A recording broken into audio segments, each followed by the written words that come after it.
Duha Kim stared out the massive window of the Galactic Council space station. The stars looked different here, so far from Earth. Her hand automatically went to the small jade pendant her grandmother had given her, an old habit when she felt nervous. The council chamber's doors loomed ahead, their polished surface reflecting the worried faces of various alien species rushing about. Duha took a deep breath and straightened her simple gray uniform. As Earth's lead scientist, she had to look confident, even if her stomach was doing flips. "They're ready for you," said a tall, blue-skinned alien assistant. Its 4 eyes blinked at different times as it gestured toward the entrance. Duha nodded and walked in. The chamber was huge, with rising levels of seats arranged in a circle. Representatives from 50 different species sat there, their worried whispers filling the air. Some had scales, others had feathers, and a few were even made of crystal. But they all moved away slightly when she passed by. She knew why. Humans came from Earth, a death world, as they called it. To them, anyone who could survive on a planet with earthquakes, hurricanes, and so many natural disasters must be dangerous. "The human representative may take the speaking position," announced head counselor Rabin, their silver skin shimmering under the lights. Their voice was calm, but Duha noticed how their long fingers kept tapping the control panel. The speaking position was a circular platform in the center of the room. As Duha stepped onto it, large screens appeared in the air around her. They showed the problem that had brought them all here, the quantum anomaly. 3 star systems have already been affected, Rabin continued. Our best technology cannot stop it. The anomaly is growing, destabilizing the very fabric of space. At the current rate, it will reach populated worlds in less than 30 days. The screens showed beautiful spiral galaxies being torn apart by strange purple energy. Duha had studied the data for days. The Council's advanced computers had run millions of simulations, but nothing worked. "Perhaps," said another council member, their feathers rustling, "the human can explain why their primitive world science department thinks they can help." Duha heard the doubt in their voice. She was used to it. "The patterns of the anomaly's spread remind me of something we see on Earth," she said clearly. "It's similar to how." Suddenly, all the screens went black. The emergency lights came on, bathing everything in red. A new image appeared, showing the anomaly had just swallowed another star system. "Impossible," shouted someone. "The predictions said we had more time." The council chamber erupted in panic. Some members started arguing, others were frantically checking their advanced devices. Duha stood quietly, watching. She saw how they all reached for their technology first. None of them seemed to notice the pattern in how the anomaly moved, a pattern she had seen before in nature. "Order." Rabin's voice cut through the chaos. "We must remain calm. Our finest minds are working on this. Our quantum computers are processing solutions."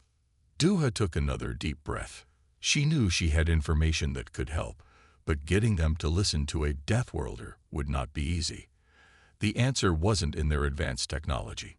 It was in something much older, the basic instinct for survival that every living thing on Earth had to develop.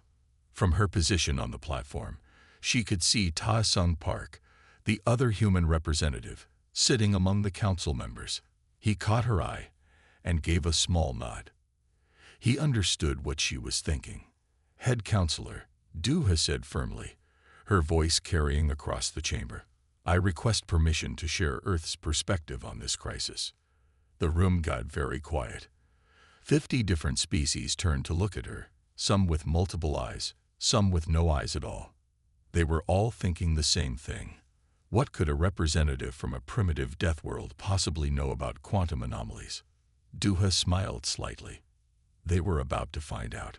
"The human representative has the floor," Rabin said finally, "though I remind everyone that time is critical." Duha touched her grandmother's jade pendant one last time. She was ready to show them that sometimes the most advanced solution wasn't the best one. Sometimes you had to go back to basics, back to survival instincts that even the most sophisticated computers couldn't understand. As Duha watched the alien leaders argue over their failing technology, a memory flashed in her mind. She was 12 years old again, following her grandmother up a steep mountain path in South Korea during the worst storm season in 50 years. "Watch how the mountain breathes," her grandmother had said, pointing to how the trees bent in the wind. "Nature always finds a way to balance itself." The council chamber's artificial lighting flickered, bringing her back to the present. Around her, aliens were checking their devices, running more simulations, and getting nowhere. "Our quantum shields are failing in the outer systems," announced a crystal-bodied council member. Their transparent form reflected the red emergency lights, sending small rainbows across the walls.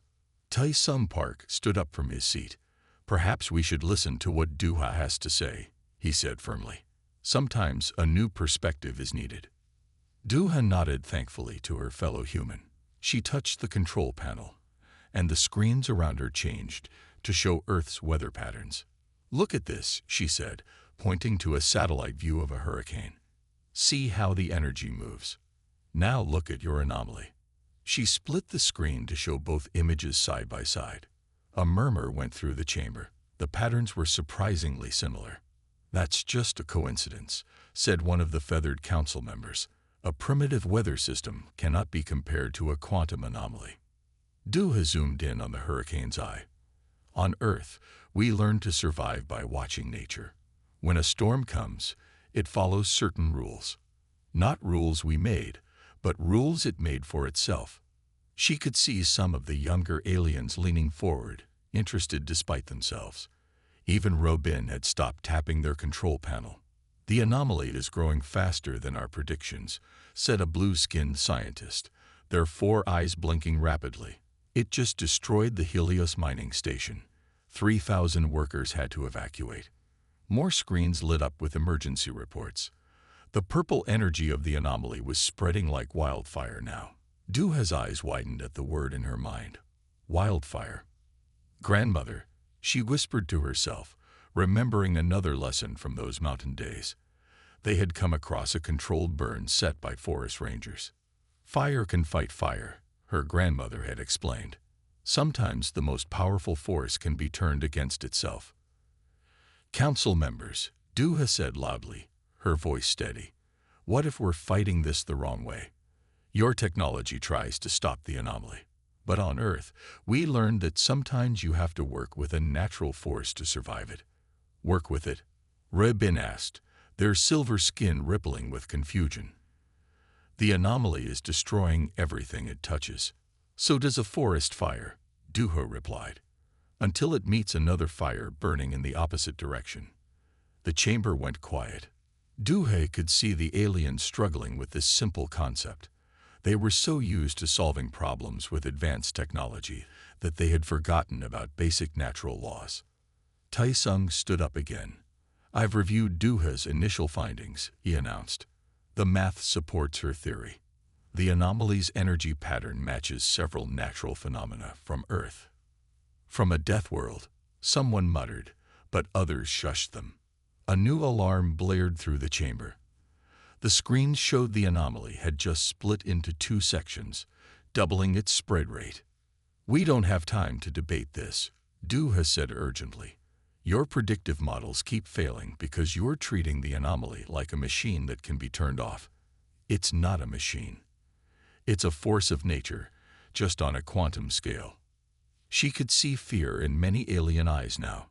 Their technology was failing them, and they had nothing else to fall back on. Nothing except, perhaps, the survival wisdom of a species that had evolved on a planet that tried to kill them every day. Robin stood up slowly. "Explain your theory in detail, Duha Kim of Earth," they said. "We are listening." Duha moved her hands across the control panel, bringing up images of Earth's natural disasters. The alien council members watched with a mix of horror and fascination. "These are normal events on your world?" asked a plant-like alien, their leaf hair shivering. "Yes," Duha replied. "Earthquakes, tsunamis, volcanic eruptions. They're all part of life on Earth. Each one taught us something about survival. The screens showed massive waves crashing into coastlines, mountains spitting fire, and ground splitting open. Many council members looked sick. To them, Earth seemed like a nightmare world. I propose we study similar events on other primitive worlds, Duha continued. Not the developed planets with shield technology, but the wild ones. The ones that still follow natural laws. Absurd. A tall, crystal alien stood up. We have the most advanced technology in the galaxy. Why should we look to primitive worlds for answers? Tae-sung Park spoke up from his seat. Because our advanced technology isn't working. The anomaly has already destroyed 5 star systems while we debate. The chamber's mood grew darker at his words. The emergency screens showed the purple quantum storm growing larger, eating stars like a hungry monster. Suddenly, a young alien scientist stepped forward. She looked different from the others. Her skin was pale green, and she had only 2 eyes, almost human-like except for their golden color. "I am G1 Lee," she said. "I've been studying Earth's geological patterns." Duha Kim is right. There are similarities we can't ignore. Duha smiled at the young scientist. G1 was using a human name, which meant she must have spent time studying Earth culture. "Look at this," Ji1 said, taking control of one screen. She showed a simulation of tectonic plates moving. Earth's crust breaks and heals itself naturally. The planet has been doing this for billions of years. The council members watched as continents drifted and mountains formed in the simulation. "Now watch the anomaly," Ji1 continued. She split the screen to show both images. "See how the quantum energy moves. It's following the same basic patterns." Duha nodded excitedly. "Exactly. And just like Earth's natural disasters, the anomaly follows rules. We just need to understand them." "Rules?" Raybin asked, their silver skin gleaming with interest. "What kind of rules?" "Simple ones," Duha explained. "Like how a forest fire creates its own wind, or how a tsunami pulls back before it strikes. Nature's power always shows signs before it acts." More alarms started ringing. The purple storm had reached another inhabited system. Thousands of aliens were evacuating their homes. "We don't have time for primitive science lessons," shouted the crystal alien. "We need real solutions." "This is a real solution," Ji1 argued back. "Our quantum computers have failed. Our shield technology is useless. What do we have to lose by trying something different?" The chamber erupted in arguments. Some council members supported the idea of studying primitive worlds, while others thought it was a waste of time. Duha touched her grandmother's jade pendant again, remembering another lesson from the mountains. "When you're lost in a storm," her grandmother had said, "sometimes you have to go backward to find the right path." "Council members," Duha called out over the noise, "I request permission to take a research ship to the edge of the anomaly. Let me study it up close, the way we study natural disasters on Earth." The room went quiet. What she was asking was dangerous, maybe even crazy. No one had gotten close to the quantum storm and survived. Robin stood up. "You would risk your life to test this theory. On Earth, we risk our lives every day just by existing," Duha said simply. "It's how we learn to survive." Ji1 stepped forward. "I volunteer to go with her. Someone needs to operate the quantum sensors while she observes the patterns." Tae-sung nodded approvingly. "I will arrange for a ship, one with minimal technology, so we can observe the anomaly in its pure form." The council members looked at each other nervously. They weren't used to such simple, direct approaches to problems. "Very well," Raybin said finally. "You have 12 hours to prove your theory. After that, the anomaly will be too close to populated systems." Duha and Ji1 bowed slightly and left the chamber. They had work to do, and not much time to do it. Behind them, the emergency screens continued to flash red, showing the unstoppable spread of the quantum storm. But for the first time since the crisis began, there was a small spark of hope. The research ship was small and simple, just as Duha had requested. Through its wide front window, the quantum anomaly glowed purple against the black of space. Next to her, Jai-1 adjusted the sensors with steady hands.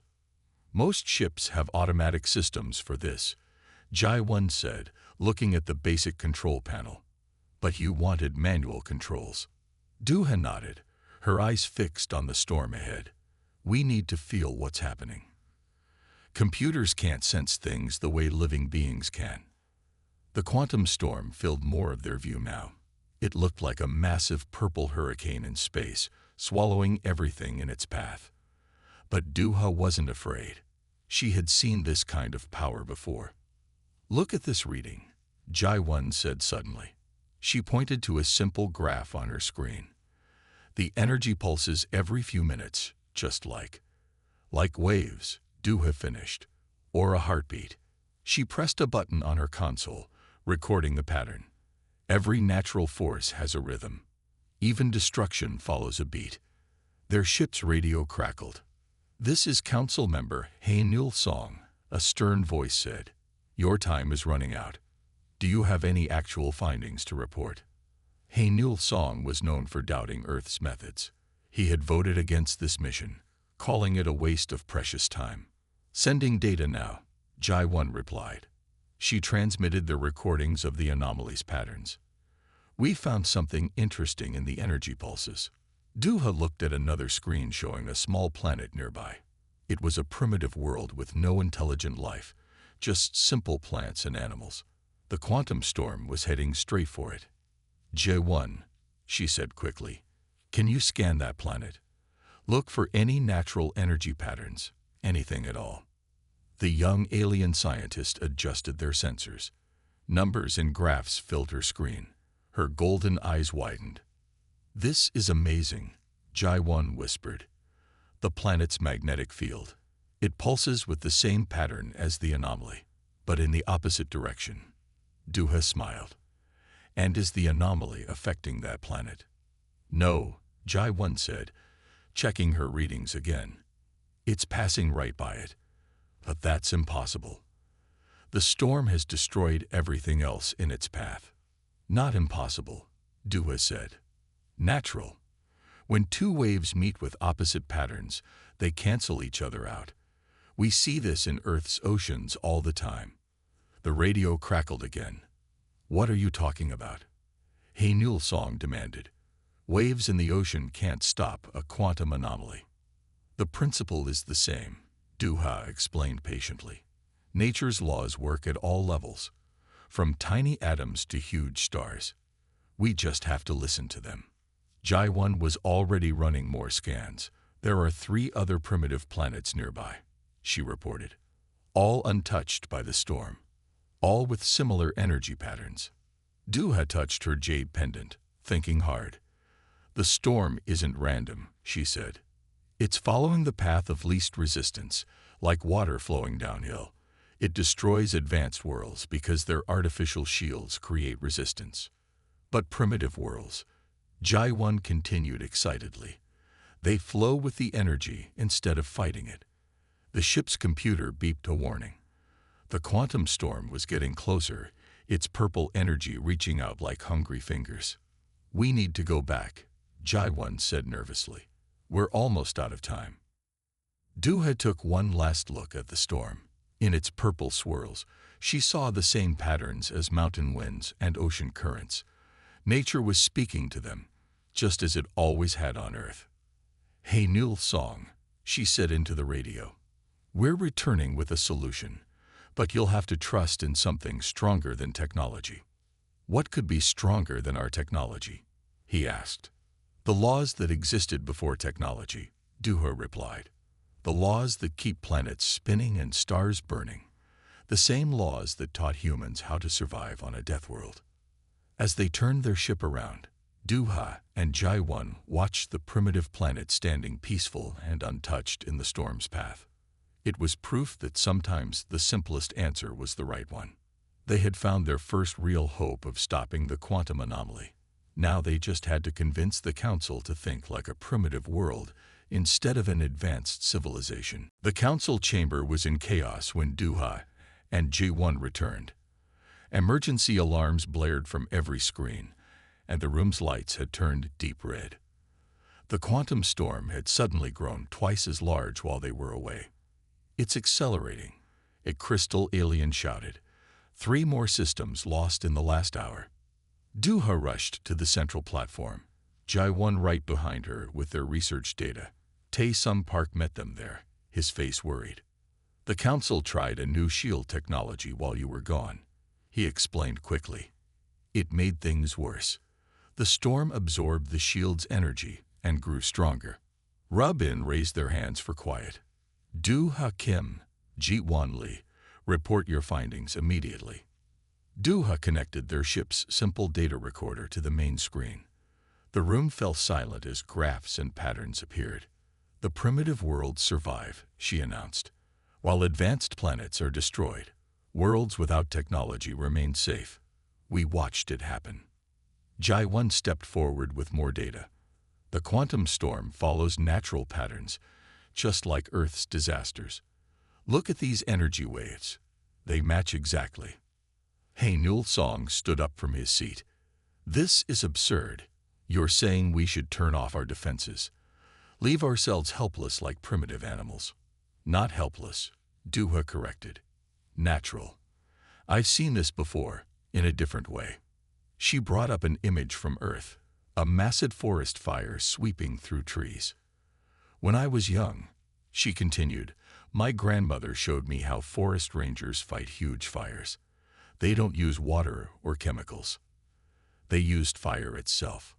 The council members looked confused.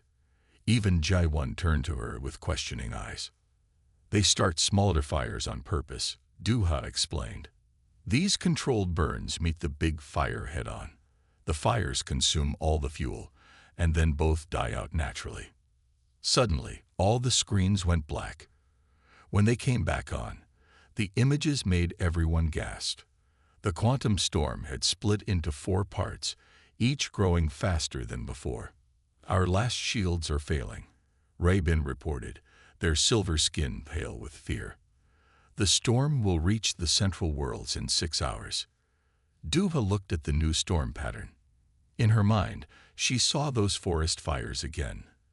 The way they split and grew, the way they moved. "That's it," she said suddenly, making several aliens jump. "The storm isn't just similar to a forest fire. It's exactly the same, just on a quantum level." She turned to Jai-1. "Show them the primitive world data again. Show them what happens when natural energy patterns meet." Jai-1 quickly put the graphs back on screen. "See these waves? When they meet the storm's energy, they cancel each other out, like 2 waves crashing together and becoming calm. We need to create our own quantum burns," Duha said firmly. "Like those forest rangers, we'll fight this fire with fire." The chamber erupted in shocked voices. Hae-Nul Song stepped down from his seat, walking toward them. "You want us to make more quantum anomalies?" he asked in disbelief. "Create more of the very thing that's destroying worlds?" "Yes," Duha said simply, "but natural ones, based on the patterns we found. Not artificial shields, but real quantum energy that follows nature's laws." Rub-In raised their hand for quiet again. "The risk is too great. If we create more anomalies and lose control of them, then we'll lose everything anyway." Tae-sung finished. "The storm is already out of control. At least this plan works with nature instead of against it." Another alarm sounded. A whole sector of space had gone dark as the storm devoured it. Duha looked around the chamber, meeting the eyes of scared aliens who had always depended on their advanced technology. Now she was asking them to trust in something much older, the basic laws of survival that Earth had taught her. "We have to decide now," she said. "In 6 hours, there might not be anyone left to make the choice." Rub-In looked at the other council members. One by one, they nodded slowly. Even Hae-Nul Song gave a reluctant nod. "Very well," Ray-Bin said. "Tell us exactly what you need, Duha Kim of Earth." and may your Deathworld wisdom save us all. The next hour in the council chamber felt like a crash course in Earth survival skills. Dua stood at the central platform, showing images of Earth's most extreme environments. Life always finds a way, she explained, pointing to a picture of plants growing in a volcanic area. Even in places that seem impossible to survive, nature adapts. Jaiwan worked quickly at a nearby console, converting Earth's survival strategies into quantum calculations. Her golden eyes were focused and bright with excitement. Look at these desert plants, Duha continued. They don't fight the heat. They work with it. They change their shapes. They go dormant when needed. They survive by adapting, not by fighting. Haenul Song stepped closer, looking interested despite himself. And you think we can make quantum energy behave the same way? We already have proof, Jaiwan said, bringing up their research data. The primitive worlds don't fight the storm. Their natural energy patterns flow with it, like water around a rock. A new face joined their group, Min Su Choi, one of Earth's best engineers. He had just arrived from the human space station after hearing their plan.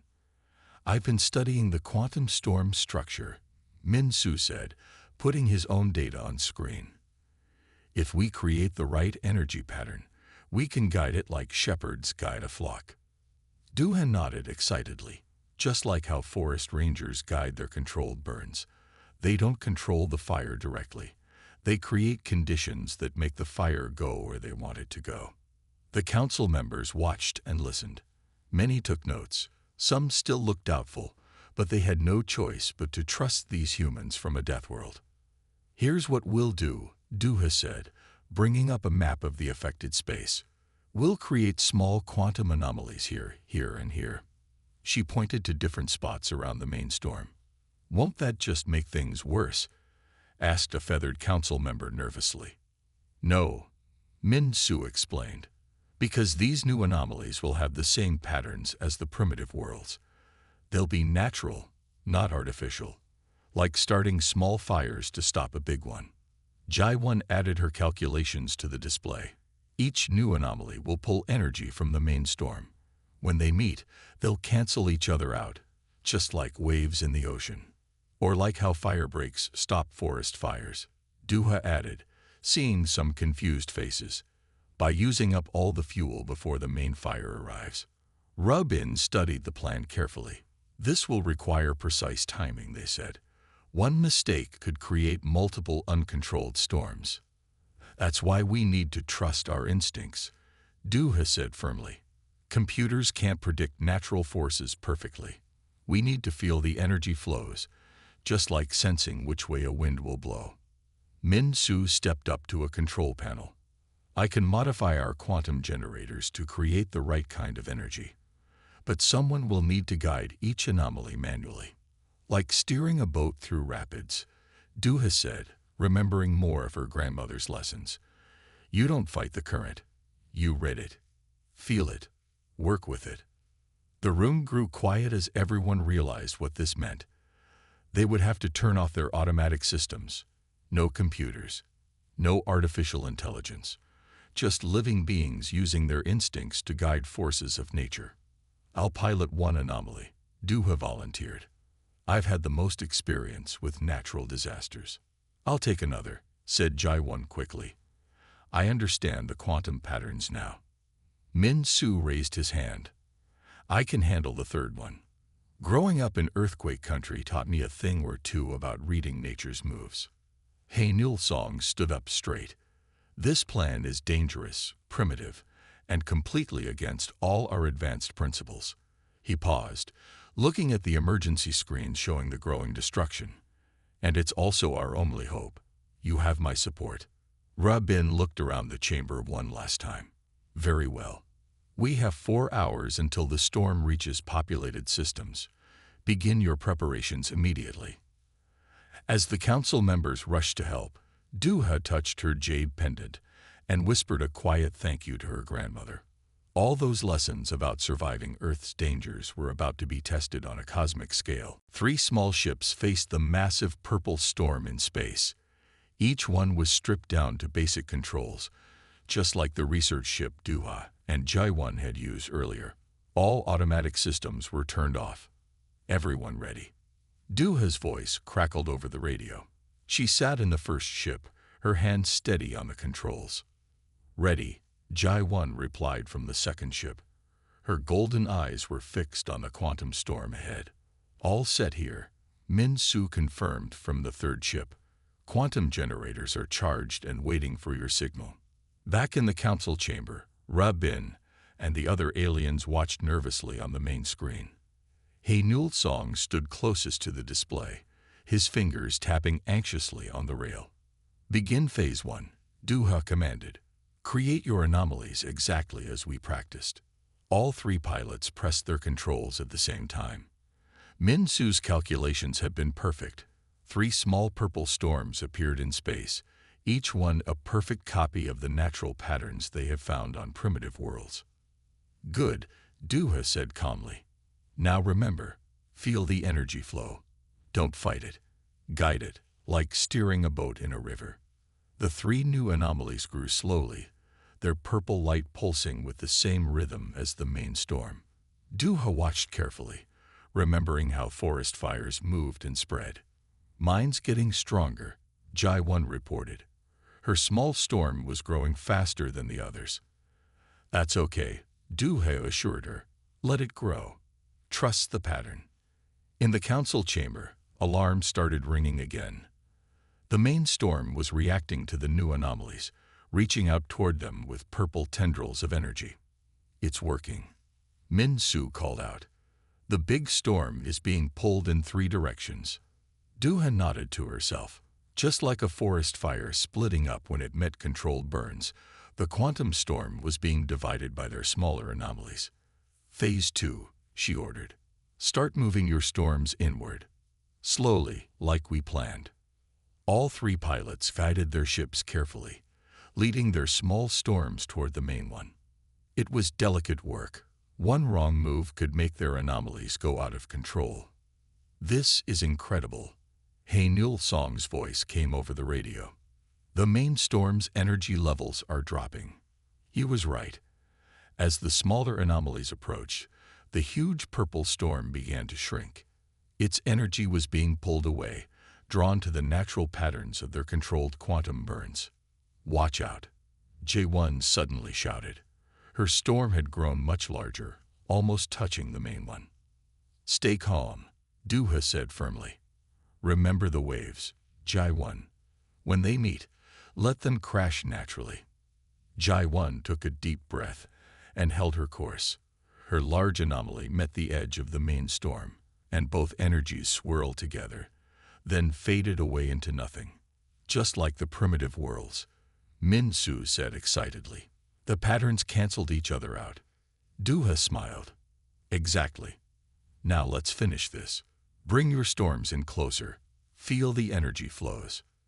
The next few minutes were tense as all 3 pilots carefully guided their anomalies. The main storm fought back, sending out huge bursts of purple energy.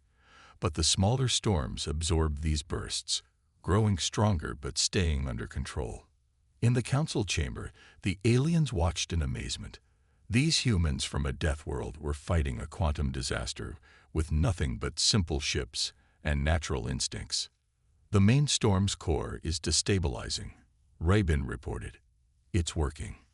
With a final burst of light, the huge purple storm began to break apart. Duha, Jai-1, and Min-Su moved their anomalies into the gaps, letting the natural patterns do their work. Look, Jai-1 called out. Where the storms met, space became clear again. The destructive energy was canceling itself out, just as fire dies when it runs out of fuel. Minutes later, the last purple light faded away. The quantum storm that had destroyed so many worlds was gone, defeated by the simple laws of nature that humans had learned on their dangerous planet. In the council chamber, there was complete silence. Then Hae-Nul Song began to clap.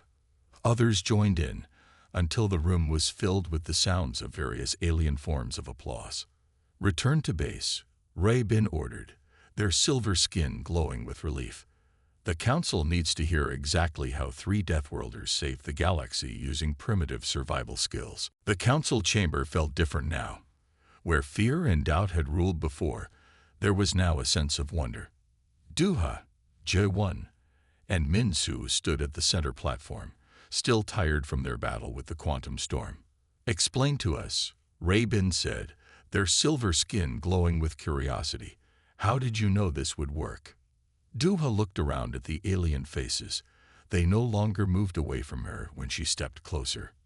"On Earth," she began, "we learned that fighting nature usually fails.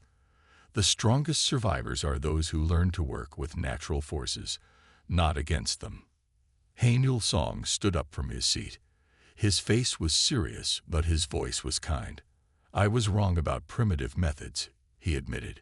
"Your instincts and natural wisdom saved us when our advanced technology failed." The screens around them now showed peaceful, empty space where the purple storm had been. Min-soo had set up simple sensors to monitor the area, making sure no energy remained. "We should study your death world," said one of the crystal aliens. "Not to change it or shield it, but to learn from it." Jae-won stepped forward excitedly. "I've already started collecting data on Earth's natural disasters. Each one teaches us something new about how energy and matter behave. Not just the disasters," Min-soo added. "Earth's entire ecosystem is full of survival lessons. From the smallest plant to the largest weather pattern, everything is connected." Duha touched her jade pendant, thinking of her grandmother. "Our ancestors survived by watching and learning. They passed down their knowledge through generations. Each lesson was earned through experience, not calculated by computers." The council members began sharing their own stories. Many came from worlds that had once been more natural before technology changed them. They talked about old wisdom their people had forgotten. "We became too dependent on our machines," Ray-bin said thoughtfully. "We forgot that the universe has its own rules, its own patterns." "That's why the primitive worlds survived the storm," Duha explained. "They still followed those natural patterns. Their energy flowed with the universe instead of trying to control it." Hae-nul Song walked down to the central platform. "I move that we create a new division of the Council," he announced.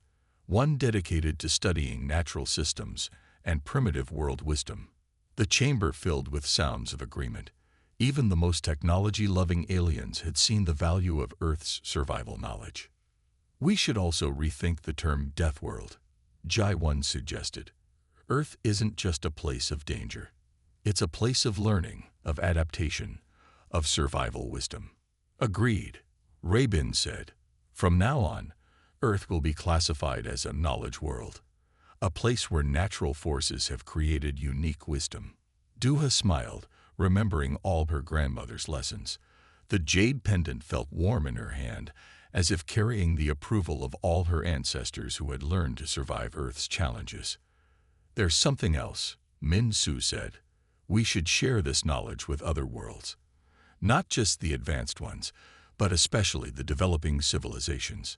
They need to keep their connection to natural wisdom even as they grow." The council members nodded. Already, some were making plans to visit Earth, to learn its lessons firsthand. Others were talking about finding more knowledge worlds across the galaxy. "Duha Kim," Ray-bin said formally, "the council requests that you lead this new initiative. Your Earth wisdom has proven more valuable than any technology we possess." The chamber filled with sounds of approval. Even the crystals aliens clinked together in their version of applause. "I accept," Duha said simply, "but on one condition, that we never forget this lesson. The most advanced civilization isn't the one with the most technology. It's the one that remembers how to work with nature's own laws." As the council members celebrated around her, Duha thought about how far they had come. Just days ago, they had seen Earth as a primitive death world. Now they understood that sometimes the most powerful knowledge comes from the simplest sources, from listening to the wind, feeling the earth, and learning to survive whatever challenges nature presents. 6 months after the quantum storm crisis, the Galactic Council looked very different. The once stark and technological chamber now had plants from various worlds growing along its walls. Natural light replaced the artificial glow, and the air smelled of earth and growing things. Duha stood at her usual place on the central platform, but today she wasn't alone. 20 alien students watched her eagerly, each one chosen by their worlds to learn Earth's survival wisdom. Today's lesson, she said, holding up her jade pendant, is about reading weather patterns without technology. Jaiwan sat among the students, taking notes even though she had heard these lessons before. Since the crisis, she had become one of the strongest supporters of natural knowledge in the galaxy. Watch how this leaf moves, Duha continued, pointing to a plant near the window. It can tell you more about approaching storms than any computer. In another part of the chamber, Min-Su worked with a group of engineers.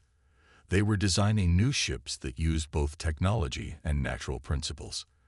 The vessels would work with space currents instead of fighting them, just like ancient sailing ships on Earth's oceans. Remember, Min-Su told his team, the best design is one that listens to nature's own patterns. Hae-Nul Song, once the biggest critic of Earth's methods, now led the Council's Natural Systems Division. He had even visited Earth, spending time in its harshest environments to learn firsthand. The Council has approved 10 new learning centers, he announced, walking into the chamber. They will be built on different types of worlds, some advanced, some primitive, some in between. Duha smiled at the news. More and more civilizations were asking to learn Earth's survival skills.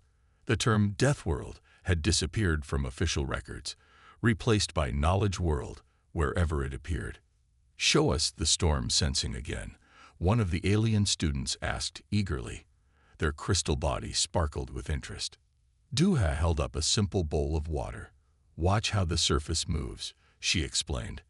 Every ripple tells you something about the air currents around us. Rub-In entered the chamber, their silver skin reflecting the natural light.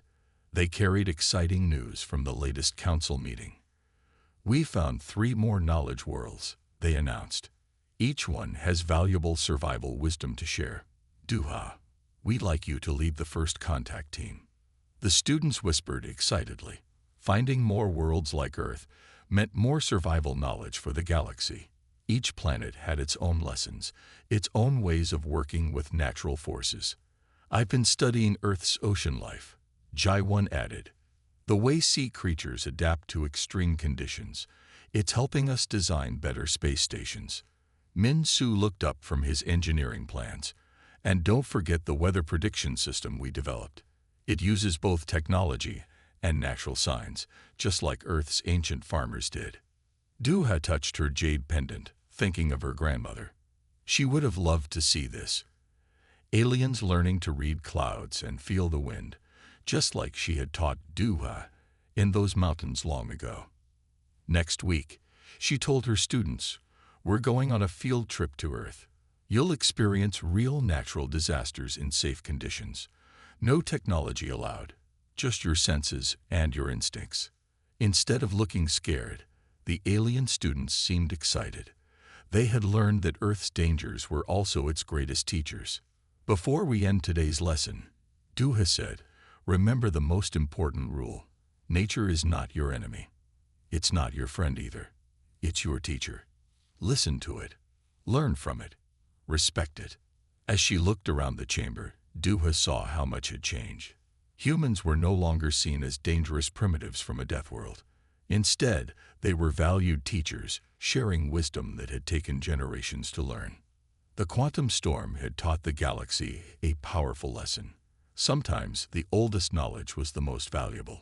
Sometimes the simplest solutions were the strongest. And sometimes the most dangerous world could teach the best lessons about survival. Class dismissed, Duha said with a smile. Tomorrow would bring new challenges, new students, and new chances to share Earth's wisdom with the stars.